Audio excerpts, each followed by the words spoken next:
This podcast is a Radio Mike original production. Head to radiomike.com.au to find out more. Before we start today's show, just wanted to remind you can support us on Patreon, patreon.com/Radio Mike. You even get a bonus podcast every Friday, the Pat and Mike Show, with me and producer Pat, a whole new podcast for you to listen to. Plus, there is hours and hours of content in the back catalogue exclusively to Patreon supporters. So please consider jumping in and supporting the show. If you like it and listen to it every week, help us out. We're an independent podcast and we need all the support we can get. All right, over to the show. Today on the show, I moved house and it was painful. I've changed my mind on the Barbie movie. I actually think it's going to be a huge success. Plus, I saw Neil deGrasse Tyson live in Melbourne. I'm going to tell you everything I learned from him that night. All that and more on 20th Century Boy, the only podcast that knows exactly when you're going to die. And it's right now. And to all the rest of you, let's get into it.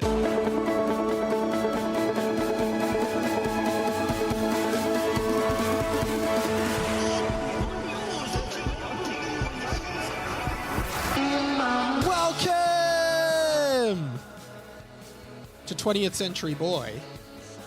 My name is Radio Mike Brady, and this is the inside of my mind. Welcome to the show, everyone. Welcome. We had a week off last week, obviously, because I moved, and my name is just Radio Mike, but every week on the show, as you know, if you're a long-term listener, if you're not, welcome to the show. But every week on the show, I have a new name. It's usually a Mike-themed pun. They get harder and harder each week, so I have been relying on the listeners to send them in. And that one, Radio Mike Brady, came in from long-time listener of the show, Radio Brody Henry. Welcome to the radio family, the collective group of listeners of this podcast. And Radio Mike Brady actually said, Radio Brody Henry actually said, Mike Brady is the Brady Bunch dad, in case you're too young. And I was like, is he? Because I know Mike Brady, and maybe a lot of Australians my age would know Mike Brady as the guy that sung the song Up There Kazali, which is a popular AFL song. So we were thinking of completely different Mike Bradys. Then I thought for a sec he was an American football player, but I'm pretty sure that's Tom Brady. Anyway, that's besides the point.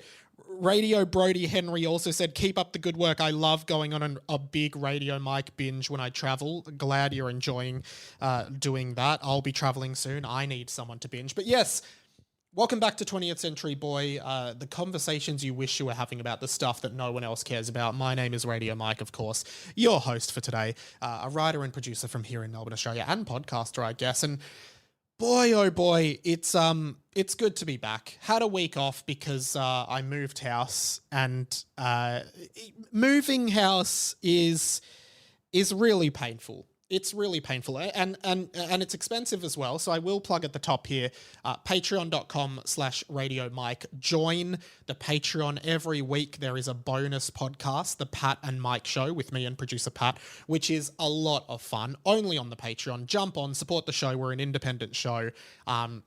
All listener funded, all self-funded. So, you know, all of the stuff you see from this podcast is done by me and or Pat. And we don't have a big team helping us, but we still manage to get a show out every week, except for last week, because, you know, I was moving and I had to take a week off the show. This was it's going to be a bit of just a conversational episode this week. This was my fifth or fourth move in 4 or 5 years. I've moved a lot, and this one should be one that I will settle into nicely. I don't think I'll be moving anytime soon, which is very, very good and very lucky. And, well, here's the thing. A lot happened during my move, and it always does. I've got a lot of stuff, and anyone who's moved knows how stressful it is. And generally, you know, I've got a good relationship with my parents, the two Tonys, but every time I move, I'm always like to my parents, I'm just going to pay movers to do it, because it's a lot of effort to move, particularly the heavy stuff, you know, couch, bed, TV, fridge, washing machine, desk, all my computers and stuff. And every time my dad's like, no, we'll do it ourselves. My dad is one of those dads who, he won't pay someone to do something that he can do himself. Like, he would never pay a mover because he can move stuff himself. He's got a big Toyota Kluger. It's like, we'll just put everything in the Kluger. We'll just do it ourselves. And like, you know, and I always try to explain to my dad that the trade-off, my dad doesn't seem to ever understand that the trade-off is time and money, right? Like, okay, you can lose money by paying a mover, but you gain time and like you keep energy, right? Whereas you can do it yourself, save money, but you lose the time because you have to do all the manual labor. Anyway, whatever. Really uppy in this place, still in Richmond, closer to Swan Street for those who know sort of the Richmond geography, but very close to my old place. This place is actually quite a bit bigger, and I am going to be working on trying to just, add little things to the set. I've got a fireplace going in the set now, which I'm going to try and keep as a thing. So video viewers over on YouTube, enjoy that. But hanging out, I took a whole week off work, and hanging out with your parents, mum and dad moving, it gets painful. My parents are like great people, fantastic people, but just they're one of those old married couples who just bickers a lot and just, you know, sometimes I look at my parents and I even say to them, I cannot comprehend how your minds work in this world, because the way you two handle things, and I'm sure anyone with boomer parents, I reckon, will agree completely. Send in your funny parent stories or your stubborn parent stories, like my parents refusing to pay a mover and just like my dad's like nearly 60. My mum's, I won't say my mum's age, but my dad's nearly 60 and he's still, you know, wants to do this manual labor. He's wearing away, and I say to mum and dad, I don't understand how your brains work. The way you two communicate, try to solve problems, it's just beyond me how it occurs in your minds, how anything you go. They're just always frustrated. If you've got a boomer parent, I know your parent is the same. They're just always frustrated about everything. They're always bickering. And I wanted to do this little segment. It's a new segment. It's probably only going to happen once, and it's called this. Stupid shit my parents said when I was moving house. Now, I know there are people who listen to this podcast who actually know me and my personal life, like friends from school and whatnot. So I love the idea that they know my parents and they are imagining my parents as I say this, because it's just remarkable. My mum, like, she like makes decisions without asking you. She's like, oh, we're going to do this and we're going to do this. We can put this in your apartment and stuff. And I'm like, I don't want to do that. I don't want any of that. And anyway, the main thing they're going on about is putting a table on the balcony. They want to buy a table to put on my balcony, which is very generous of them. And, you know, Claire was around for a lot of the move too, and she witnessed this, and we've been laughing about this all week. We just think it's hilarious. So, mum and dad are like pointing at the balcony, and mum's like, "Oh, Mike, you can get a table out there. You can eat out there. You can get a nice table." And then my dad goes, "Yeah, you can get you know what would be good? You could get like a square table. Get a square table out there." And I don't know if this is going to communicate as funny as it was in the moment, but I said to Claire, that's what my mum just said was like the funniest thing that's happened in my life in the past decade, which is a big call, but it was so funny and I can't stop laughing about it. So Dad goes, this build-up is definitely not going to be worth it. Dad goes, "Yeah, you could get a square table out there." And then Mum just go like in the most frustrated voice, like you've never seen a person more frustrated at the suggestion of getting a square table, a table with all equal sides, right? That's I guess what my dad meant. Get a square shaped table. Mum in the most frustrated sense just looks at Dad, rolls her eyes, and I'm going to do my best mum impression. She just goes, and my dad's name's Tony. She goes, "Tony, you're obsessed with square." That's it. Like, she, like, just the fact that she said, you're Tony, you're obsessed with square. Like, not even, like, what does that mean? What does it mean? And I just looked at Mum and I just burst out laughing, and Claire started laughing, and I was just like, you're obsessed with square. Like, not even you're obsessed with squares or square tables, but you're obsessed.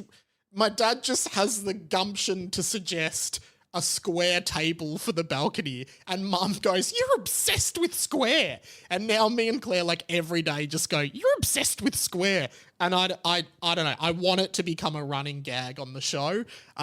I don't know if it's going to resonate with you guys, as it might be one of those you had to be there moments, but just like, I just looked at my mum and I was like, how are you so, why is Dad suggesting a square table just the most bizarre, frustrating thing, to the point where you're now saying he has an obsession with square. Just square. You, Tony, you are obsessed with square. As in, my dad just spends all his life just thinking about the shape square. Like, my dad sees, like, I don't know, my dad sees like an old TV, a square TV, and he's just like, oh, that's awesome. My dad sees something with 4 sides that are all equal, and he's just obsessed with it. And Mum's like, no, you're obsessed with square. As if my dad just can't stop bringing up squares or square. Oh, man. It was really funny. And then the whole rest of the move, we were all making square gags, like, you know, when we were moving my mattress, my dad was like, oh, the mattress is going to be really easy. And I was like, why? It's like, because it's a rectangle. Anyway, my dad's obsessed with square, guys. So, yeah, get around that. A couple more things. Yeah, so the move's good. I'm really happy here. And been doing a lot of thinking. I might not bring up, oh God, what am I even saying? I'm thinking of, you know, having the podcast be a bit more conversational, but I'll talk about my thoughts moving forward. The podcast always grows and changes with where I'm at the time. So we'll see how I go. Wanted to do a quick one of these. All the write-ins that you sent in. All the write-ins, it's just code for mailbag, really. It's just when you guys send stuff in, which you can at any point, radiomikepod@gmail.com, Instagram radio.mike, comment on my TikToks, comment on YouTube, Radio Mike, wherever, you'll find me. At It's Radio Mike on Twitter, Radio Mike on Threads, which I'll talk about later. Got an email in from Radio JJ. Radio JJ said, ahoy, Radio Mike. Ahoy's not my thing, but I'll take it. Listened to the latest pod and wanted to comment on the superhero fatigue. From someone who reads comics pretty much every day for years, I do agree that it's starting to get oversaturated and a lot of the movies feel similar, with the exception being Across the Spider-Verse. I did talk about Spider-Man Across the Spider-Verse recently, and I agree. It was a phenomenal film. I think they need to stop trying to make each movie be bigger and better and just let it be its own smaller story, like The Joker with Joaquin Phoenix. Also hope the move went well. It did. Completely agree with that. I thought The Joker was a great film. Like, not a superhero film per se, but it's in that world, obviously, with Joker being part of the Batman mythos and the origin story of Joker. And that, what I think was good about that, and maybe serving against it, is the fact that they're making a sequel. But the thing about the Joker movie was that it was just an isolated movie. It's not part of a universe or a multiverse, really. It was just like, we're doing a Joker origin movie. It's not linked to the DC universe. It's not linked to any existing Batman. We're just doing a Joker movie. And I thought it was great. Like, I think that's a fantastic film that really highlights a lot of social issues, and Joaquin Phoenix is amazing. You know, probably the best depiction of Joker since Heath Ledger's Joker, in my opinion. I actually think Joaquin does a more unique, well, not a more unique take, but just a more, not believable, but a more grounded in reality. Like, I think Heath Ledger's Joker was very, like, theatrical, and I think it was great, but Joaquin Phoenix's really shows the origins of how someone could become that in real life, and the neglect for people with mental health issues and mental disorders and stuff.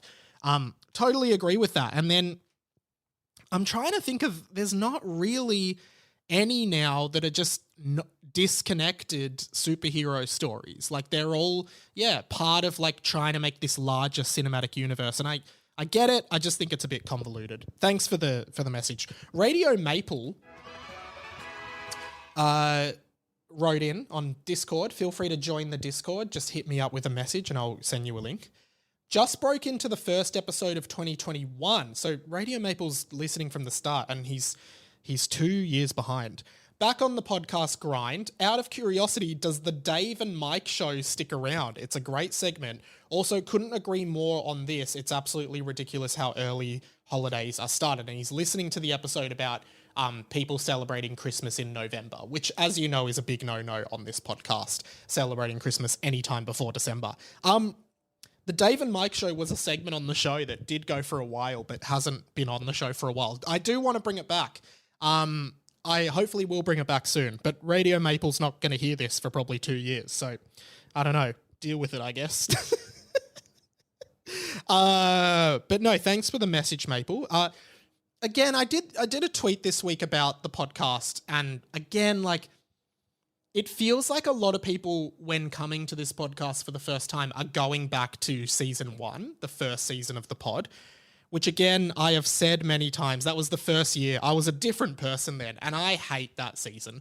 I know a lot of people fondly remember it. I don't know what I was doing. I was just making a jumble of a show, and I much prefer how the show is now. I know not everyone does, but so many people are going back to that first year of my podcast, and I hate it, and I want people to start listening like now with the current episodes. Like if you're listening to my podcast for the first time, start with this year. Don't go back to the start. That's my opinion, because I'm ashamed of it. I'm embarrassed of the first episodes, and it feels like most people are going to the first year, which I hate. I would much rather people start listening now, because I'm a better podcaster, I'm a better performer, I'm a better speaker, I'm more confident, and I hate that first year. Anyway, those are just my thoughts. You do whatever you want. Thanks again for the message, Radio Maple. The other thing I've been doing this during the move as well, I was doing, because I have YouTube Premium, must be nice, that's not my thing, because I have YouTube Premium, I always sort of, you can listen to YouTube videos like a podcast, so like you can close the app. You can't close the YouTube app and keep listening, but with YouTube Premium you can. And decided while I was moving, I don't know if anyone else has this problem, or if it's just me. Am I the only person who does this? I decided that I was going to try and clear my YouTube Watch Later playlist, because basically every time I'm on YouTube, I go to the home screen, and every morning I go to my subscriptions in the home screen, and if I see a video that looks interesting, I'll just put it in my Watch Later, so I know next time I'm watching YouTube, I'll watch those videos. And admittedly, what I've realized over the years is that you can add more videos than you can watch in a day. So it's like taking 1 step forward and 2 steps back. You might add 10 videos to your Watch Later a day, but you might only watch 2, so that's 10 steps forward, 8 steps back. 2 steps back? I don't know. 2 steps forward, 8 steps back. And decided, and I have like 300 videos in my Watch Later, and I was like, you know what, during the move, the whole time, I'm just going to be listening to these videos, because a lot of the stuff I listen to is just discussion, or, I don't really watch videos that like necessarily require you to watch. It's more just people speaking, which are the videos I like to watch on YouTube. And I was doing it, and it's amazing to me, like, first of all, some of the videos, not heaps of them, but some of them are just videos about things that were happening at the time. I put them in my Watch Later that are no longer relevant. So I'm just like, oh, delete that. Do not care about that anymore. Like that. Like, some gaming channel, and it's like, these are our predictions for Game of the Year 2021. And I'm like, oh, well, this is not relevant because it's done. That's 2 years ago. And yeah, but some videos are more timeless. And the funniest thing going back through them is just how far back I must have added some of these videos, because I'm going back and like some of them are like, you know, the video starts and I watched one, there's this great YouTube channel called The Completionist, which is a guy called Gerard who, it's got millions of subscribers. I love it. Who just completes video games. So he just goes, he plays video games, reviews them, but he completes them. Like he does 100% of every secret thing you can find in the game and then reviews it based on that experience. And I love his videos. And I opened up one of his videos that I added to my watch later, some review of a game that came out like 4 years ago. And he starts the video with just like, hey guys, sorry if my voice is a little bit raspy today. I did actually get COVID-19 and I have been spending the first week, the past week recovering, and my voice goes in and out of being good. So I've literally added these videos during COVID 3 years ago and have never watched them. And multiple videos were people being like, hey, sorry guys, I've got COVID at the moment, so my voice sounds a bit off in this video. Sorry in advance, let's get into it. But no, it's good fun. I love watching YouTube, and like I've got about 150 videos left in my watch later. I always say like one day I need to just not do anything and just sit there and watch these YouTube videos. But I don't think I'm ever going to clear my YouTube watch later playlist. Does anyone else do this, or is it just me? I genuinely feel like it's just me and people just sort of pick and choose, but I genuinely have like, what's the last video, like the oldest video in my watch later playlist right now? Let's find it. Just getting my YouTube app open. It's a video from 5 years ago. Hang on, no, that's date added. Yeah, video from 5 years ago, and it's just been sitting there. And I still there's one from 7 years ago. So 7 years ago in 2016, I added a video about Darth Maul from Star Wars to my YouTube watch later, and I haven't watched it. Darth Maul a Darth Maul like lore video. Anyway, that's the kind of shit I watch on YouTube. So yeah, I've been trying to clear that. Okay, high point of the week, we did take a quick break from moving because friend of the show, officially, Adam Spencer. Welcome to the RF. Adam Spencer, some of you, particularly in Australia, may know is like a comedian, mathematician, performer, presenter, and MC. Perhaps best known, maybe not best known, as host of Triple J Breakfast in like the early 2000s, late 90s, with Will Anderson, Adam and Will. And over the years, I've spoken a bit to Spence because, one, he's still good friends with Will Anderson, so he listens to a lot of Will Anderson's podcasts, which I've worked on and edited for like 5 years, and I've appeared on, particularly Two Guys, One Cup. But he's also a Hamish and Andy fan. He writes emails into Hamish and Andy and sometimes texts us and stuff. So he's a fan of the podcast world. Great guy. And, you know, sometimes he'll listen to Two Guys, One Cup and hear my bit on the show, which you can hear on the listener app, by the way. And he'll send me a text and just be like, oh, like, you know, funny bit, blah, blah, blah. And we'll just have a text exchange. Never actually met him.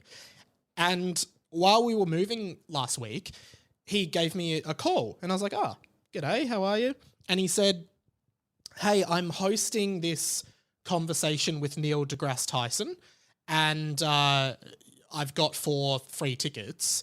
Would you like to come along? And I absolutely love Neil deGrasse Tyson. And funnily enough, I was listening to his podcast that day, Neil deGrasse Tyson's podcast, and I was like, yes, I'd love to come. And I was like, great, I'll bring mum and dad and my brother. I'll bring the fam. We'll have a family outing, which we probably haven't done in many, many years. And yeah, so Spence was hosting this conversation at the Plannery here in Melbourne on South Bank, and I actually went to one from the same organisation earlier in the year, and I think I talked about it. It was Richard Dawkins, who's appeared like in conversations with Neil deGrasse Tyson before as well. And Neil deGrasse Tyson is amazing. I'll get into that a little bit more, but because I went with my parents, I did want to do another segment. And it might be the only time we do this segment as well. And it's called this. stupid shit my parents said at the Neil deGrasse Tyson show. I really shouldn't be ragging on my parents because I love them, but it's just funny. This is just another funny story, and really it's just what my mum said. I don't know, again, I don't know what goes through my mum's mind because this was just one of the most absurd moments of my life, because Dad watches a lot of Neil deGrasse Tyson's YouTube videos, my brother does. Mum isn't really into, like, I guess, science and stuff. Like, she's not really into that kind of thing, but she still wanted to come. She's like, yeah, it sounds fun. And, you know, we're in the Planetary, which is like this big theatre, and I guess it's important to note for this story that the Planetary is just a theatre. There's just one room theatre, a big room. There was 4,000 people at the event. And like Mum, so everyone there was there to see Neil deGrasse Tyson. I think that's the main point I'm trying to make. There was no other show on. And there was a bit of like hubbub with the seats. Like, we didn't have a door on our tickets, maybe because they were like comp tickets from Spence. So we were like, oh, where do we go? And we went to talk to one of the ushers, and it seemed like there was general confusion amongst everyone. Maybe no one really knew where to go. So the usher was like, oh yeah, you've got to go downstairs, and then you go down there. And we were like, yeah, cool. And so we realized, like, downstairs there was two doors, door 1 and door 2. And Dad was like, what does it say on our tickets? And I'm like, well, it doesn't say a door. And we were all just, me, my brother, my mum and Dad, we're just like looking around. There's heaps of people lining up. And then a guy, sort of a member of the public who's going to the show as well, youngish guy, like my age maybe, he like sort of sees that we're kind of quarreling and like not sure. And he goes, oh, which door are you? Are you door 1 or door 2? Like, we're like door 1 go that way and door 2 go that way. Just a friendly good Samaritan. And Mum just, again, this made me laugh almost as much as you're obsessed with Square. Mum, who, like, again, I don't know what goes through her mind, but she's like, to her credit, she's just endlessly polite and respectful and stuff. So this guy's like, oh, you guys door 1 or door 2? Because door 1's there, door 2's there. And Mum just like smiles and and keep in mind, we're going to see Neil deGrasse Tyson. That's his name, Neil deGrasse Tyson. And Mum just looks at this guy, smiles, and just goes, I really hope you guys find this as funny as I found it. Because me and my brother, anyway, so door 1, are you guys door 1 or door 2? Door 1's there, door 2's there. And Mum just looks at him and goes, smiles and goes, oh, I don't know, Dal, we're just here for Degrasse.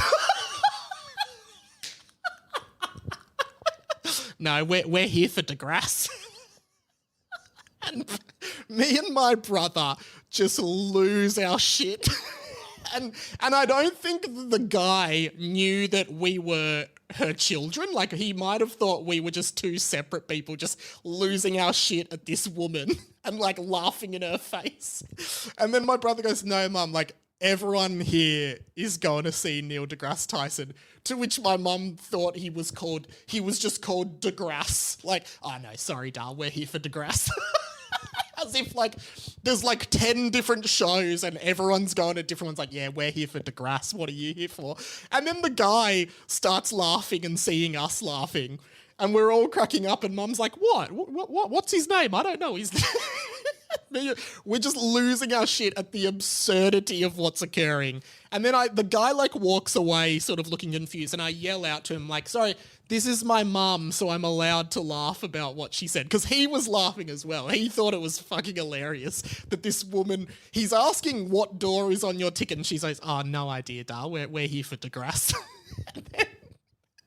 and then the guy like starts glaring at me because I'm like, sorry, this is my mum. It's okay that we're laughing. And this guy starts glaring at me and walking up. I'm like, oh shit, he looks angry. What the hell?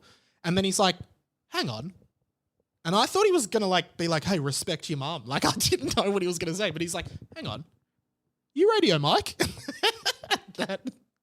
And my dad was like, oh, like, and I was like, yeah, this is my mum. He's like, oh, hi. And it was like a funny moment.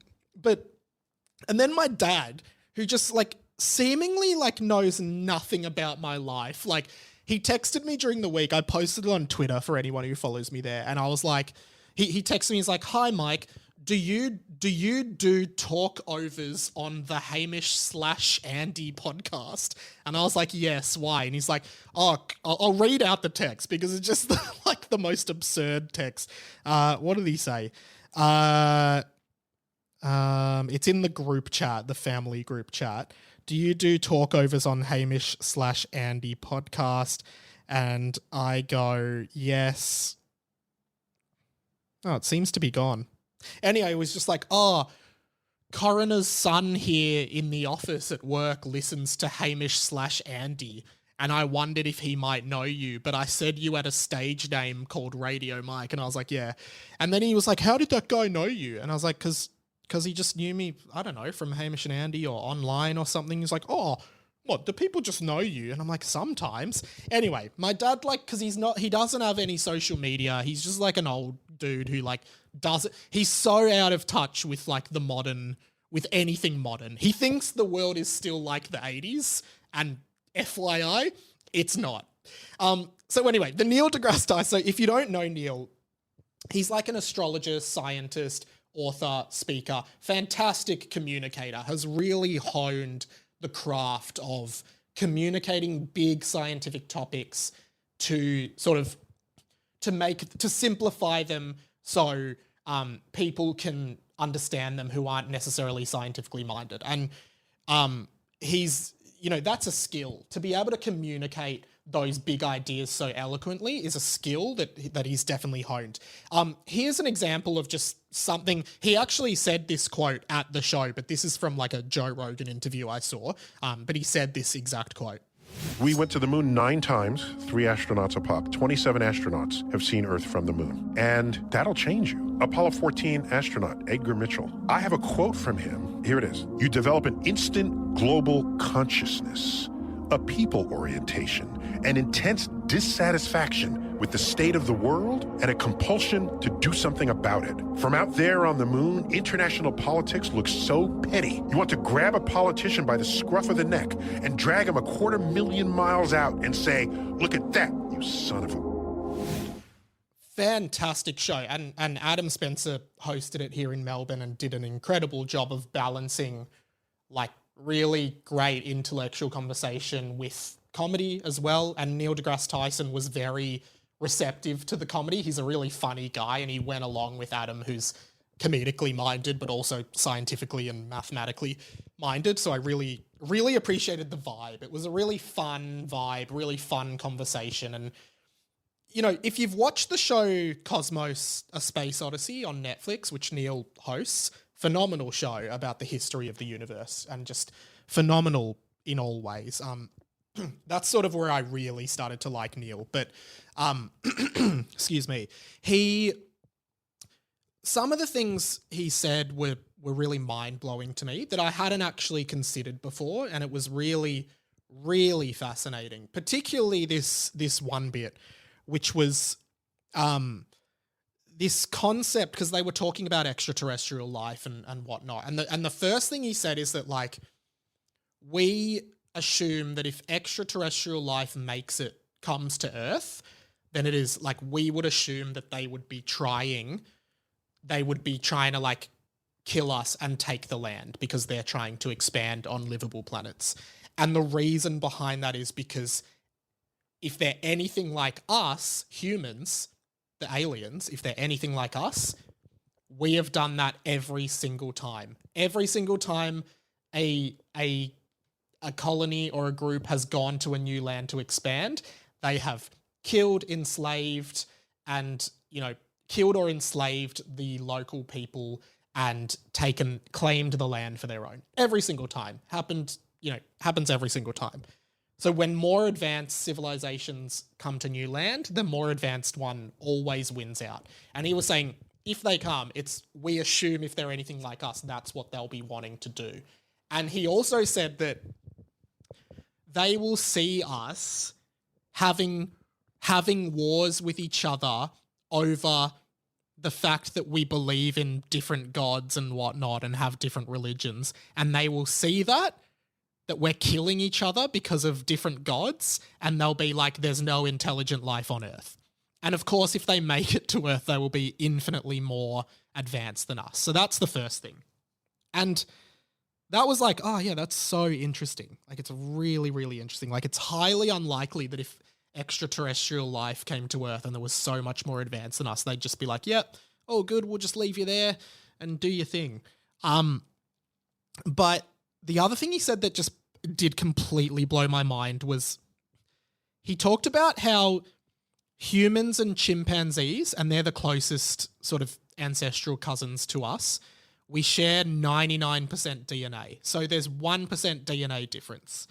And then he was like, okay, so we have 1% DNA difference to chimpanzees, but the smartest chimpanzee in the world cannot even begin to comprehend our most simple thoughts. Like, the smartest chimpanzee in the world can maybe stack some boxes to reach a banana that's too high up. But, like, they cannot comprehend our simplest thoughts. They can't comprehend, I'm going to go down the street and exchange money for a coffee and then go to the airport and fly to Sydney and go and meet my friend at the Sydney Opera House at 10:30 a.m. Like, a chimpanzee can't even begin to comprehend that, and they're 1% different in DNA to us.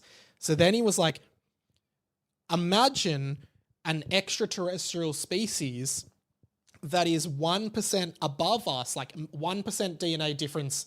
Like, basically, they are to us what we are to chimpanzees.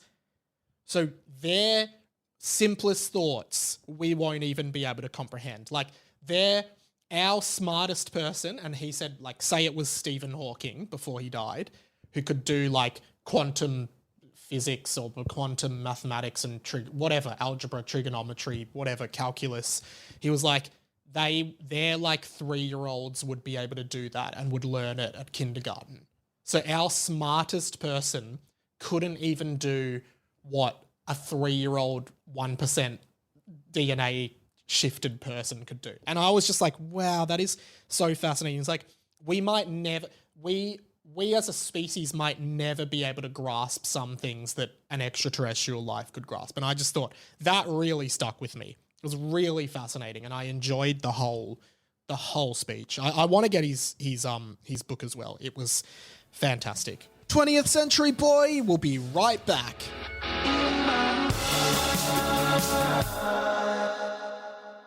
Before we continue with the show, I just wanted to remind you one more time that the best way to support this show, if you enjoy it every week, is to jump on the Patreon, patreon.com/Radio Mike. You get a bonus podcast every single week, plus hours and hours of content in the back catalogue.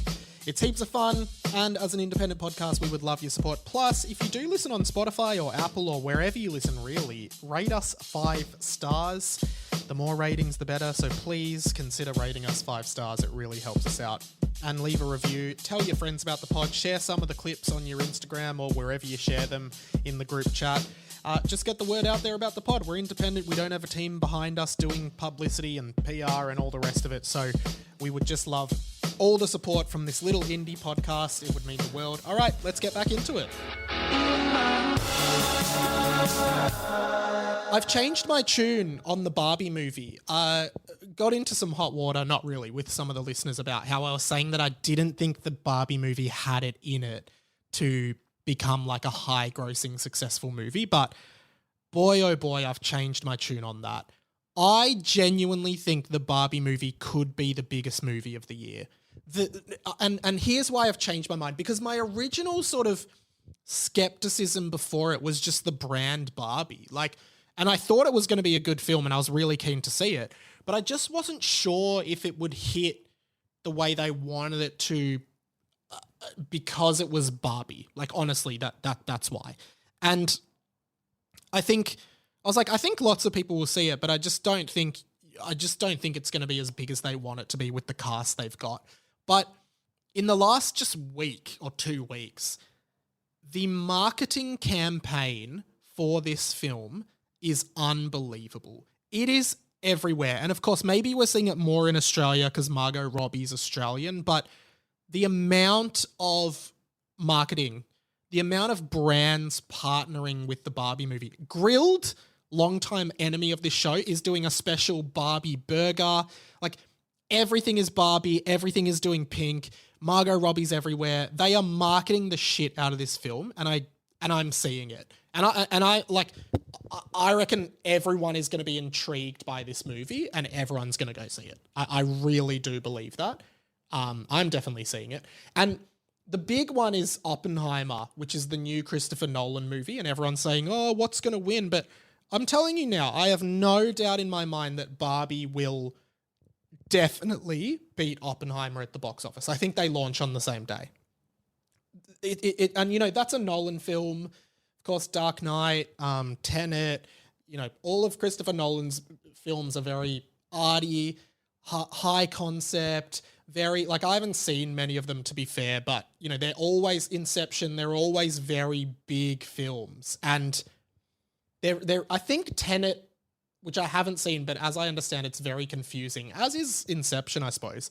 And they're just like, I think people would much rather go and see Barbie, a simple, don't get me wrong, not simple, but it's like comparatively to like Tenet or another Nolan film, it's like, I reckon it's an easier to grasp concept. We'll have a bunch of social commentary, has some really hard-hitting names, you know, Margot Robbie, of course, and has a hell of a marketing campaign. As opposed to Oppenheimer, which, like, even from the name, I have no idea what that movie's about. And the average cinema goer is probably like, I have no idea. What is this about? What is Oppenheimer about? I think Barbie is going to be massive. I think it's going to be critically very well received. I think it's going to be a great film, and I can't wait to see what they do with it. I think it's going to be very, very fascinating. Threads launched this week. The alternative to Twitter by Meta from Instagram. Threads, I've been using it, and have I been enjoying it? Yes, I have. It's a cool little thing. A few people have pointed out Threads, and if you're not, I'm on it, and I'm just now, what I've realized is we didn't need Threads. Like, Meta needed Threads. Meta needed Threads. Mark Zuckerberg needed Threads. We didn't need it. The consumer didn't need it because we had Twitter. And Twitter was perfectly fine. Well, some people will say it wasn't, but Twitter, if you just want to write meandering thoughts on the internet, Twitter is the way to do that. Now we've got Threads. And honestly, I'm just posting anything I post in Twitter, I'm posting on Threads as well. That's what I'm doing. And I don't know. A lot of people have pointed out that, one, because it's linked to your Instagram account, you can't delete your Threads account once you've made an account. And two, it says in the, like, what it can access. It can access, like, all your phone's personal data. And it's, like, even, like, sensitive information stored on your phone. Very intriguing. And, of course, like, I think Instagram's just like, oh, like, Twitter's getting all this information from people. How do we do the same thing? And then they just launch Threads, and now everyone is giving away more information to Meta, which is how they make money. We always forget that we are the product on those things, but here we are. We're all doing it. We're all having a jolly good time doing our Threads, posting our thoughts on the internet. But not many of us think about the consequences. Hell, I don't, and I don't care. I don't know why I don't care.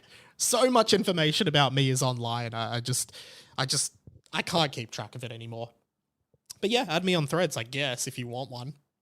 I wanted to talk a little bit about something that I just think is really funny. Not necessarily super funny, but just interesting.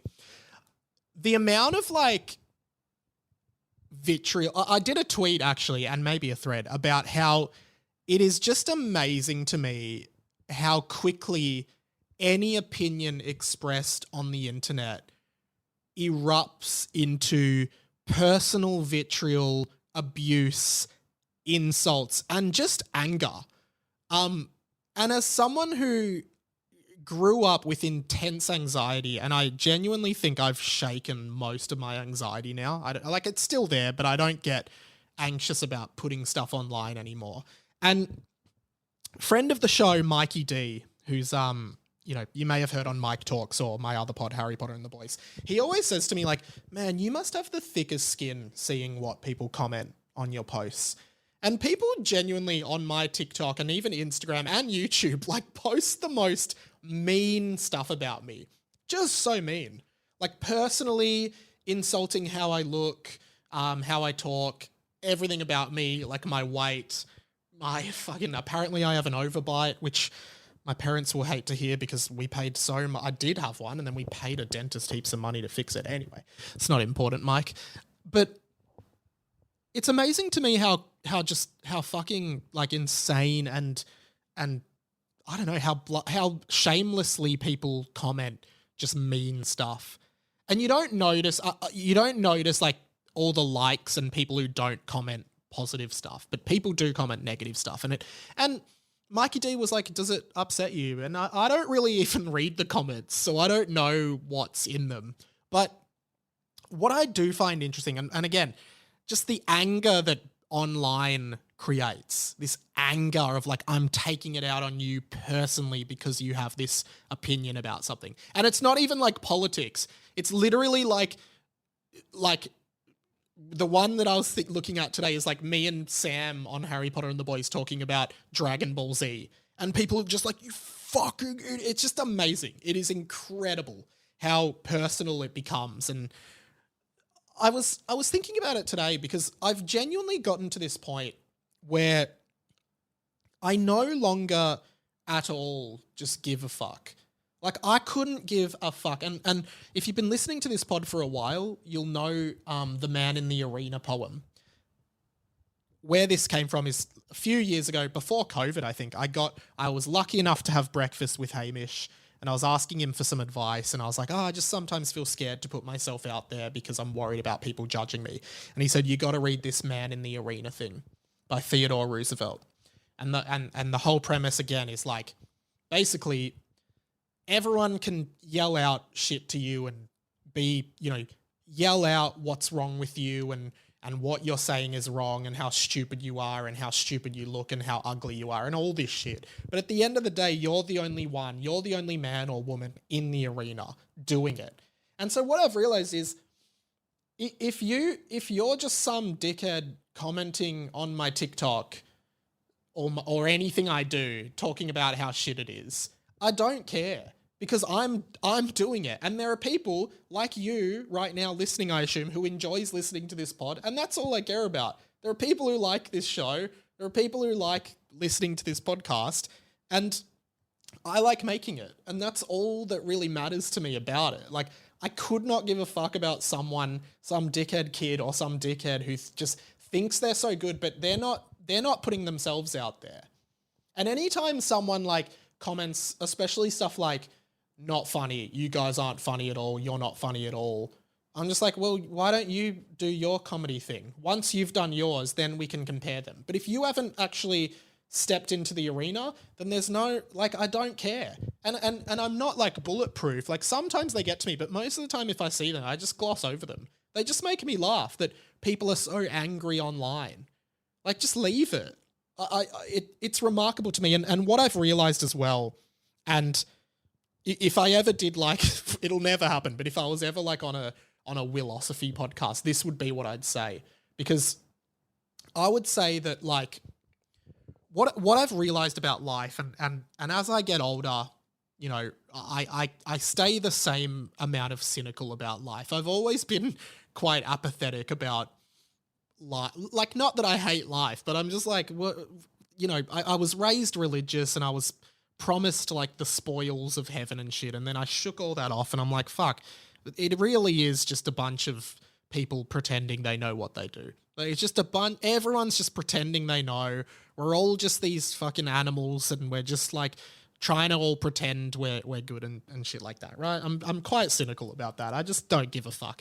And what I realized is no matter what you do, and feel free to adopt this because I certainly have. No matter what you do, no matter what I do, people are going to talk shit about me. No matter what I do, people are going to talk shit. They're going to say I suck. They're going to say I'm bad. They're going to say that my content is bad. They're going to say that I'm ugly. Like, no matter what I do, people are going to talk shit about me. So then what I realize is you then have two choices. You have two choices, that's all. And this doesn't just apply to like content creators. It applies to just anything you're doing, anything in life, right? You have two choices. One, and remember, people are going to talk shit about you no matter what. Choice one, people talk shit about you for doing what you don't want to be doing and what you hate doing and you being unhappy. Choice two, people are talking shit about you about what you do want to be doing, what you love doing, and what you're happy doing. And then you just make the choice. And the choice is very clear. There's no other answer to that question. And so it's like, and I remember being like in my late teens, early 20s, etc. And I was doing what I didn't want to be doing. I hated everything. I hated it all because I was so anxious and I didn't have the courage to do what I'm doing now. And I could feel people talking shit about me, not like in a mean-spirited way, but even like, I think my parents were like, what is this kid doing? Because I was just like, I didn't know what I wanted and I was just wasting life like in the pursuit of pleasure, right? Momentary pleasure. And now I look back on that kid and I'm like, yeah, like people were talking shit about you when you were unhappy. Now you're happy and I'm sure people still talk shit about me, but I don't care because I'm happy with myself and I'm happy with what I'm doing. And if I was still not doing what I'm doing now, if I was not doing this, everyone would be like, oh, that Mike guy, like he had potential, but he failed. He fucked it up. He didn't even try. And then they'd still be talking shit about me. At the end of the day, you know, I don't know. You just do what you love. And that's what I'm doing. And I still slump from time to time, but at the end of the day, that's my, you know, let's say this is the second half, you know, the second season 5.5 premiere, right? Because we had the week off. That's what I'm leading with. And I will always stick to that idea of life. Anyway, I've been rambling a little bit and the episode's been going long, so let's do this. The plug. Got a bit preachy there, but you know what? It's my podcast, so I don't care. I wanted to plug, again, Patreon. If you like the show, Pat and Mike show every Friday as well. We love doing it. It's like a 40-minute podcast, an extra podcast every week amongst everything else I do. Here is a little, and it's more like the silly stuff, you know? It's more silly, me and Pat back and forthing and talking about stupid shit we've done. Here's a little grab. I lit a match and I was like, I wonder what would happen if I lit one match and then opened the matchbox and just lit another match. You fucking idiot! And Did you do it over a sink? No, I just did it in my bed. And What? my whole matchbox just exploded and caught fire. And I was like, fuck, and I had to like stamp it out. Imagine if the apartment had just caught fire and the fire alarm went off. The whole building had to evacuate. And then they're like, what happened? What's the source of the fire? And I'd be like, oh, so I took a match out and I just wanted to see what would happen if I tried to light all the other matches. How stupid's that?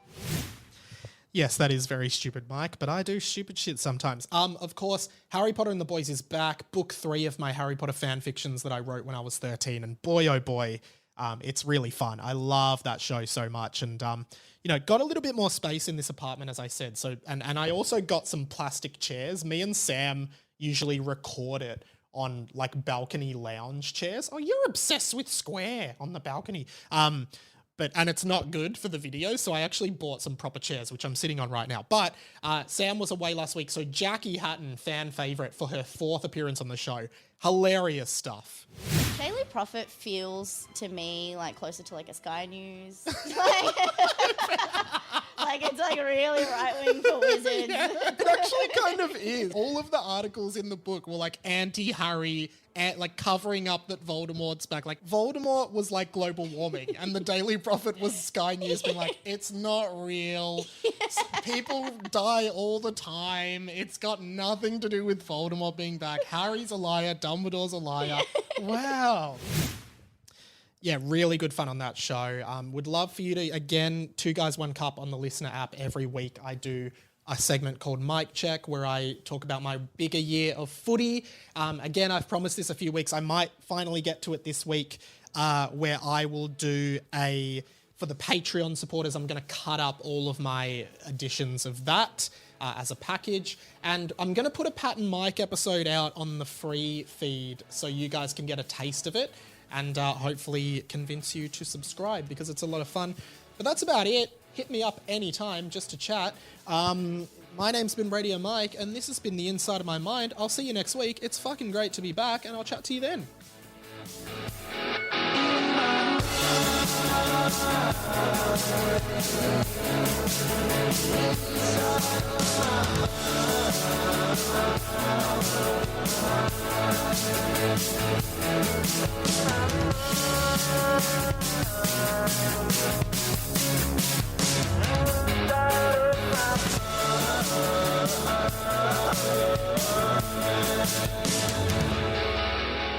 Thanks so much for listening to this week's episode, and if you want to hear more of me, you can head over to Harry Potter and the Boys, my Harry Potter fan fiction podcast that I wrote when I was 13. Each week we read a chapter of my Harry Potter fan fiction, and it is one of the most hilarious experiences that I am so glad I am doing. That's Harry Potter and the Boys, wherever you podcast, and of course, rate this podcast and that podcast 5 stars on Spotify or wherever you listen to the podcast. Follow us on Instagram at TCBpod and follow my TikTok at radio.mike. Thanks so much for listening. We'll see you next week. This podcast was a Radio Mike original production. Head to radiomike.com.au to check out all our other content, stay up to date at radio.mike on Instagram, and get in touch, radiomikepod@gmail.com.